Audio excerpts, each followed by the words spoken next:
بسم اللہ الرحمن الرحیم ان الصفا والمروة من شعائر اللہ فمن حج البیت او اعتمر فلا جناح علیہ ان یطوف بہما ومن تطوع خیرا فإن اللہ شاکر علیم۔ سبحان اللہ۔ اللہ تعالیٰ ارشاد فرماتا ہے کہ بے شک صفا اور مروہ اللہ کی نشانیوں میں سے ہیں، چنانچہ جو شخص بیت اللہ کا حج یا عمرہ کرے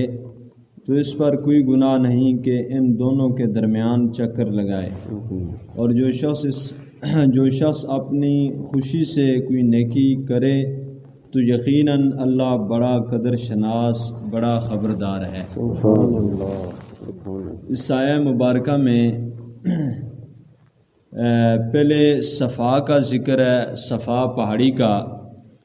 اور پھر مروہ پہاڑی کا ذکر ہے۔ تو صفا کا لغوی معنی اس کا یہ بنتا ہے کہ اس نام کا جو معنی ہے وہ یہ ہے، صفا سے مراد صاف و شفاف، اور مروہ چھوٹے چھوٹے پتھروں کو کہتے ہیں۔ تو ایک مطلب تو یہ ہوا، دوسرا یہ ایک روایت یہ بھی ملتی ہے کہ صفا پہاڑی کو صفا اس لیے کہتے ہیں کہ آدم صفی اللہ اس پر تشریف فرما ہوئے تھے، بیٹھے تھے، اور مروہ سے مراد عورت ہے، اور مروہ پہاڑی پہ حضرت حوا علیہ السلام بیٹھی تھیں، تو اس لیے صفا کو صفا کہتے ہیں اور مروہ پہاڑی کو مروہ کہتے ہیں۔ تو بہرحال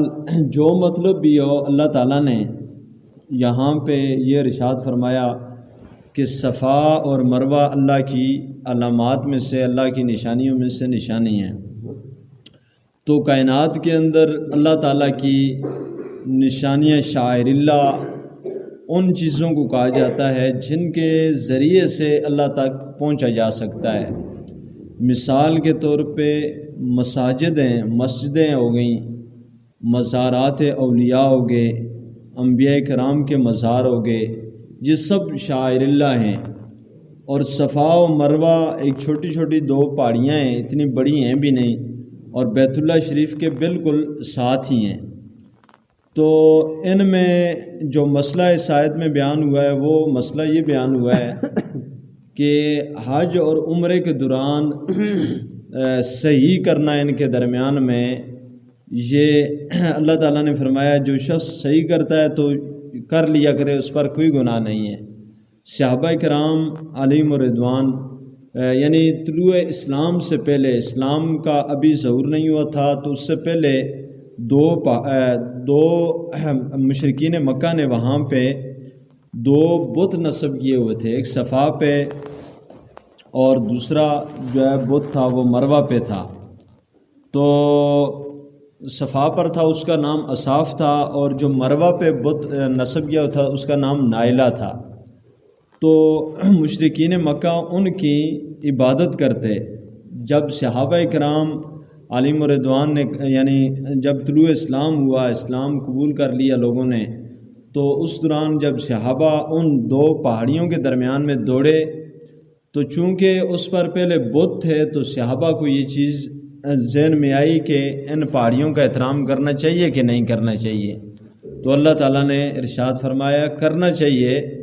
کہ اس وجہ سے کہ یہاں یہ اللہ کی نشانیوں میں سے نشانی ہے۔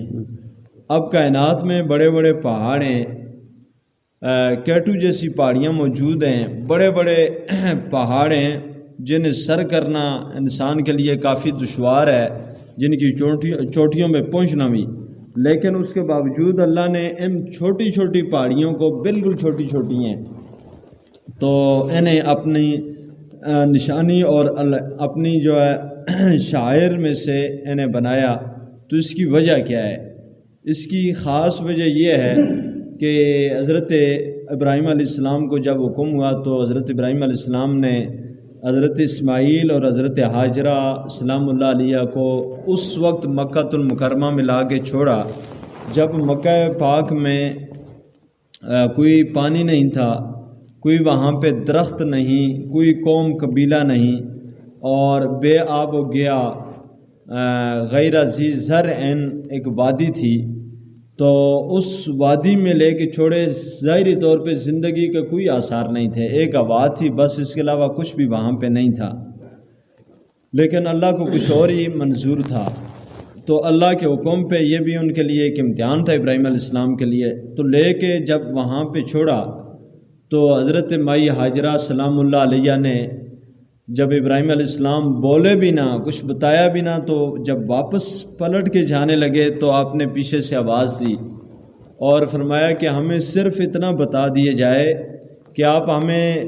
کسی ناراضگی کی وجہ سے یہاں پہ چھوڑ کے جا رہے ہیں یا اللہ کے حکم کی وجہ سے چھوڑ کے جا رہے ہیں۔ تو ابراہیم علیہ السلام زبان سے بھی نہیں بولے، آپ نے صرف اشارہ کیا اور کہا کہ اللہ کے حکم سے چھوڑ کے جا رہا ہوں، بس اشارہ کیا۔ تو وہ مائی ہاجرہ پاک تھیں، وہ اتنی فرما بردار تھیں اور اللہ کی اتنی مطیع و فرما بردار تھیں کہ آپ نے حضرت ابراہیم علیہ السلام کے اس اشارے کے بعد زبان سے کوئی جملہ نکالا ہی نہیں ہے، اور اللہ کے حکم پہ راضی ہو گئی ہیں۔ اور راضی ہونے کے بعد حضرت ابراہیم علیہ السلام جہاں پہ چاہے زمزم ہے، زمزم کا جہاں پہ کنواں ہے، وہاں پہ اسماعیل علیہ السلام چھوٹے سے بچے ہیں، شیر خوار دودھ پینے والے بچے ہیں، آپ کو وہاں پہ چھوڑا۔ تو پیاس کی وجہ سے جب ابراہیم علیہ السلام اسماعیل علیہ السلام بلکنے لگے تو ماں ہونے کے ناطے آپ پریشان ہوئیں، اور آپ نے اس صفا اور مروہ پہاڑی پہ کے درمیان میں، صفا پہ جب پہلے آتی ہے صفا، تو وہاں پہ آپ جب چڑھی پانی کی تلاش میں، تو چھوٹی سی پہاڑی ہے، اس پر جب چڑھی آپ تو اسماعیل علیہ السلام سامنے، آنکھوں کے سامنے تھے، نظر آ رہے تھے وہاں سے، لیکن جب اس سے وہاں پہ کوئی پانی کے آثار نظر نہ آئے تو آپ نے سوچا کہ اس کے درمیان میں جو وادی ہے، چھوٹی سی جگہ جو درا سا، تو اس میں اترتی ہوں، دیکھتی ہوں کہ کہیں پانی کا کوئی آثار اگر نظر آ جائیں۔ تو آپ جب اس پہاڑی کے نیچے اتری تو وہاں سے اسماعیل علیہ السلام نظروں سے اوجھل ہو گئے، درمیان میں پہاڑی آ گئی، تو آپ اس درے کو آپ نے دوڑ کے وہاں سے اس سے جو ہے آپ نے طے کیا، اور آگے مروہ پہاڑی پہ آپ چڑھ گئیں۔ تو وہاں پہ آپ جب چڑھیں تو آپ نے دیکھا کہ اسماعیل علیہ السلام پھر بھی نظر آ رہے تھے اس پہاڑی پر بھی سے۔ تو اس وقت آپ نے اس طرح پانی کی تلاش میں اور ادھر بچے کی فکر کی وجہ سے آپ نے 7 چکر لگائے، کبھی ادھر دوڑی کبھی ادھر دوڑی، دوڑ کے وہ چکر لگائے۔ تو وہ اللہ کی ولیہ کا وہ دوڑنا اللہ تعالیٰ کو اتنا پسند آیا کہ اللہ تعالیٰ نے صرف اس یاد میں کہ ایک ولی کے قدم لگے تھے، ایک ولیہ کے قدم لگے تھے وہاں پہ، اس پہاڑی پہ نہ درخت ہیں، تو آج کل آپ دیکھیں گے اس سے وہاں پہ جو ہے کنکریٹ کر کے سائڈ سے اس کو کور کر لیا گیا ہے اور اس پر عمارت بنا دی گئی ہیں ان پہاڑیوں پہ، ٹھیک ہے نا۔ تو وہاں پہ درمیان میں جو درہ تھا وہاں پہ بھی سبز لائنیں ہیں جہاں پہ دوڑنا ہے، تو بالکل یعنی چھوٹی چھوٹی پہاڑیاں ہیں، لیکن ان کو اللہ تعالیٰ نے اپنی نشانی بنا دیا کہ یہاں پہ میری ولیہ کے قدم لگے ہیں، اور کائنات کا جو شخص بھی یہاں پہ آ کے انہی کے انداز میں، اگرچہ وہ پانی کے لیے دوڑی تھی لیکن یہ ان کی ادا کو ادا کرنے کے لیے جب دوڑے گا، تو نبی پاک علیہ السلام نے فرمایا کہ جب بندہ حج کر کے فارغ ہوتا ہے تو گناہوں سے اس طرح پاک ہو جاتا ہے جس طرح کہ آج ہی اپنی ماں کے پیٹ سے پیدا ہوا، اس طرح ایک گناہ بھی اس کا باقی نہیں رہتا۔ اور یہاں تک فرمایا کہ جب طواف صدر، طواف زیارت بھی اس کو کہتے ہیں، یعنی آخری طواف جو حج کر کے آخری طواف کیا جاتا ہے، اور وہاں سے پلٹا، جب انسان طواف کر کے پھر پلٹ آتا ہے حاجی، تو فرمایا کہ جب آخری چکر وہ طواف کا 7واں چکر لگا کے جب فارغ ہوتا ہے طواف صدر کر کے، تو فرشتہ آسمان سے اتر کے اس کے دونوں کاندھوں کے درمیان میں ہاتھ رکھتا ہے اور کہتا ہے کہ اے حاجی، تجھے خوشخبری ہو کہ اللہ نے تجھے تیرے گناہوں کو معاف فرما دیا ہے، اور آج مانگ تجھے عطا کیا جائے گا، اور صرف تجھے ہی عطا نہیں کیا جائے گا بلکہ اللہ نے تجھ پہ اتنا بڑا کرم کر دیا ہے کہ جس کی مغفرت تو طلب کرے گا اللہ تعالیٰ اس کو بھی معاف فرما دے گا۔ سبحان اللہ۔ تو یہ سب عنایات کیوں ہیں؟ اس لیے کہ وہاں پہ حضرت حاجرہ سلام اللہ علیہ کے قدم لگے، اور ادھر جہاں پہ حضرت اسماعیل علیہ السلام کی ایڑیاں لگی تھیں وہاں پہ آپ نے جس طرح بچے پاؤں اٹھا کے ایڑیاں زمین پہ مارتے رہتے ہیں پاؤں، تو اس طرح اسماعیل علیہ السلام اپنی ایڑیاں زمین پہ مار رہے تھے، تو ان ایڑیوں کے صدقے میں اللہ نے وہاں پہ چشمہ جاری فرما دیا۔ جب چشمہ جاری ہو گیا تو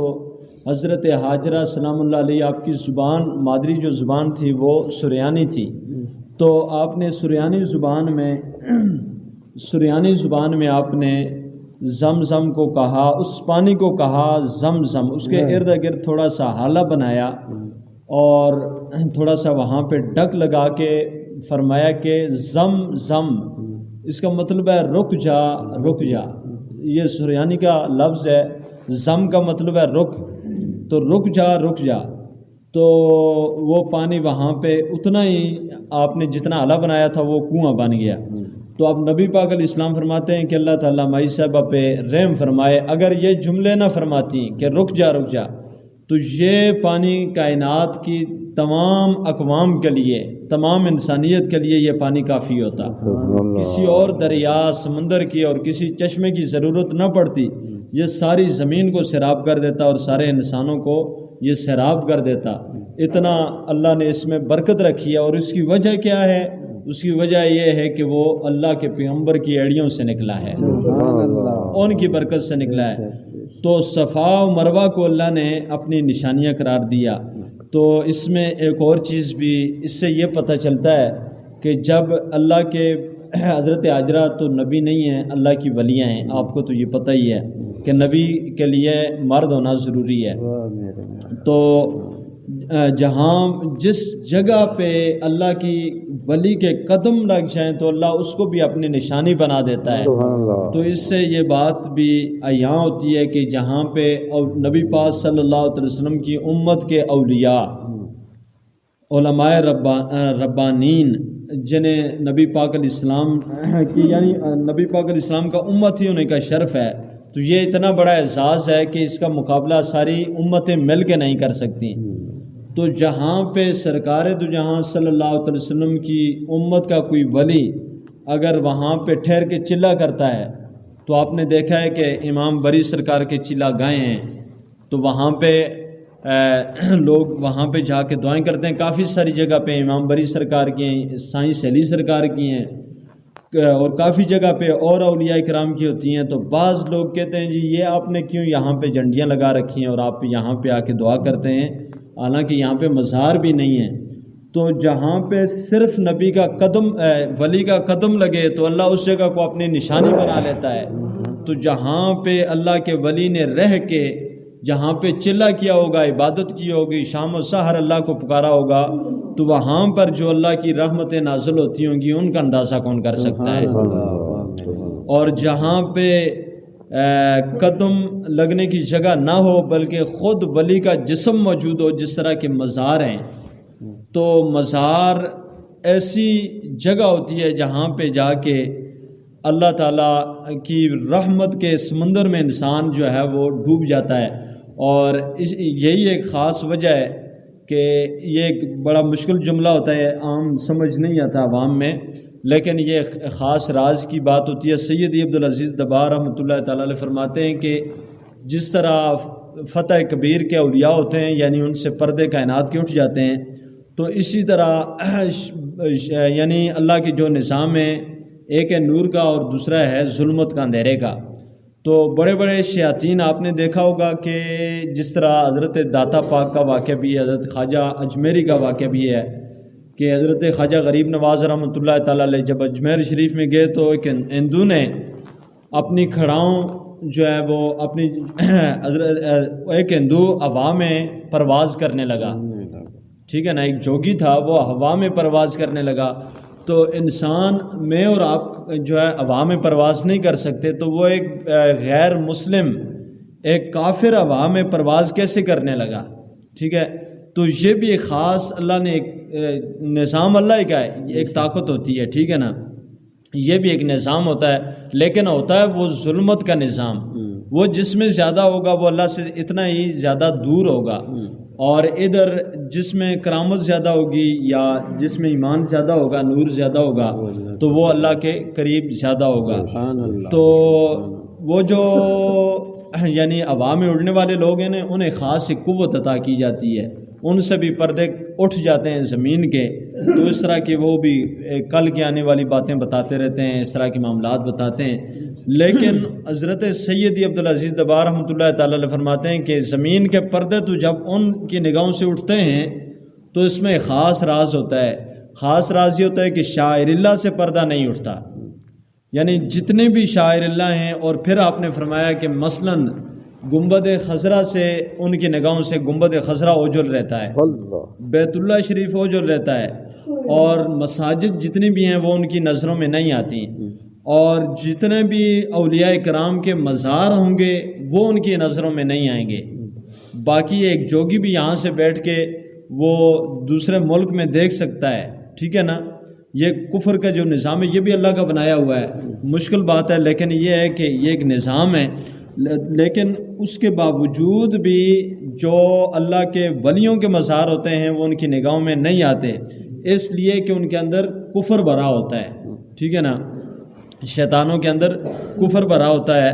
لیکن جب اللہ کے ولی کی نگاہوں سے پردے اٹھتے ہیں تو اس سے مراد یہ ہوتی ہے کہ کائنات کی ہر وہ چیز نظر آتی ہے، ہر ذرہ بھی نظر آتا ہے، لیکن اس کے علاوہ وہ چیزیں بھی نظر آتی ہیں جن کے ذریعے اللہ تک پہنچا جا سکتا ہے۔ تو یہ بات میں نے اس لیے تروڑ مروڑ کے کی ہے کہ اس سے یہ بات ثابت ہوتی ہے کہ جہاں پہ اللہ کے ولی کا مزار ہو یا جہاں پہ اللہ کے ولی کے قدم لگ جائیں تو وہ جگہ اللہ تک پہنچنے کا ذریعہ ہوتی ہے، ٹھیک ہے، تو وہاں پہ جا کے جب بندہ دعا کرتا ہے یا وہاں اس جگہ کا احترام بھی کر لیتا ہے تو اللہ تعالیٰ کرم فرما دیتا ہے۔ تو اس میں حج اور عمرے کا آج بھی آپ سمجھتے ہیں کہ آج کا لغوی معنی یہ ہے کہ ارادہ کرنا، ٹھیک ہے، آج کا لغوی معنی ہے ارادہ کرنا، اور عمرے کا بھی یہی معنی ہے کہ اچھا حج کا لغوی معنی ہے ارادہ کرنا،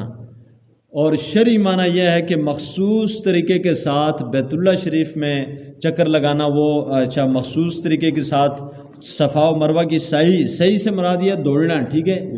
جو کہتے ہیں نا کہ ہم نے صفا و مروہ کے درمیان میں صحیح کیا تو صحیح سے مراد یہ ہے کہ دوڑنا،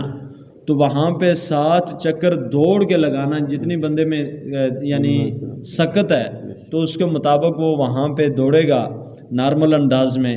اور وہاں پہ 7 چکر لگائے گا تو اس کو صحیح کہا جاتا ہے۔ اور یہ کس کی یاد میں کیا جاتا ہے؟ حضرت حاجرہ سلام اللہ علیہ کثیرن کثیرہ، ان کی یاد میں یہ معاملہ کیا جاتا ہے۔ تو حج کا لغوی معنی آ گیا ارادہ کرنا، اور عمرے کا لغوی معنی یہ ہے، لغوی سے مراد یہ کہ زبانی طور پہ اگر اس کا معنی کیا جائے نا کہ صرف عمرہ لفظ کا معنی کیا جائے تو اس کا مطلب ہوگا زیارت کرنا، کسی جگہ کو دیکھنا، اور اس کو شرعی طور پہ اگر عمرہ کہا جائے تو اس کا مطلب ہوگا بیت اللہ شریف کی زیارت کرنا۔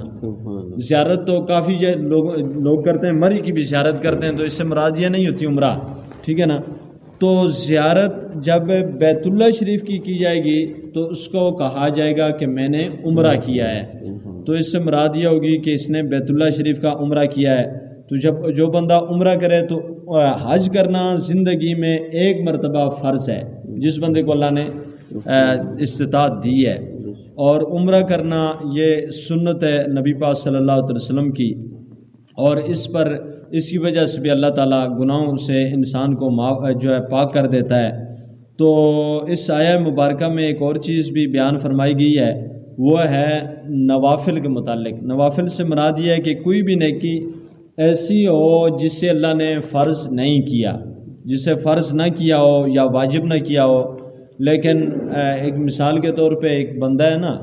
اس بندے کو اللہ نے آپ کو 1000 روپیہ دیا ہے، تو اس 1000 میں سے ایک بندہ ہے کہ کہتا ہے جی اللہ نے اتنے پیسے مجھے دیے ہیں تو چلو اس میں سے 50 میں اللہ کے نام پہ دے دیتا ہوں، ٹھیک ہے، تو یہ 50 دینا اس پہ فرض نہیں ہے اور نہ واجب ہے، لیکن اس نے دے دیے ہیں، یہ ایک مثال ہے، ٹھیک ہے نا۔ اسی طرح ایک بندے کو اللہ نے 5 جوڑے کپڑوں کے دیے ہیں تو کہتا ہے چلو ایک میں فقیر کو اللہ کے نام پہ دے دیتا ہوں جو پہننے کے قابل ہوں، ٹھیک ہے نا، وہ کسی فقیر کو دے دیتے ہیں۔ تو یہ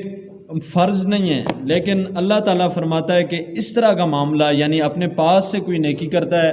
تو اس کے متعلق اللہ تعالیٰ نے فرمایا اس سے کہتے ہیں من تطوع خیرن، ٹھیک ہے نا، جس نے کوئی ایسی نیکی کی جو اپنی خوشی سے کرتا ہے، جو نہ اس پہ فرض ہے، نہ اس پہ اس کے لیے نبی پاک علیہ السلام کی سنت ہے اور نہ اس پر واجب ہے، تو اللہ نے فرمایا کہ اللہ تعالیٰ بڑا قدر شناس ہے۔ جب بھی کوئی بندہ نیکی کی کوئی بھی نیکی کرتا ہے خوشی کے ساتھ تو اللہ نے کیا فرمایا؟ اللہ بڑا قدر شناس ہے، شاکرن، وہ قدر شناس ہے، اور ساتھ میں یہ بھی فرمایا کہ بڑا خبردار ہے، اس سے پتہ ہے کہ کون نیکی کر رہا ہے اور کون نیکی نہیں کر رہا۔ تو اللہ تعالیٰ مجھے اور آپ کو سرکار دو جہاں صلی اللہ علیہ وسلم کے صدقے میں قرآن پاک پہ عمل کرنے کی توفیق عطا فرمائے، آمین بجاہ نبی امین صلی اللہ علیہ وسلم۔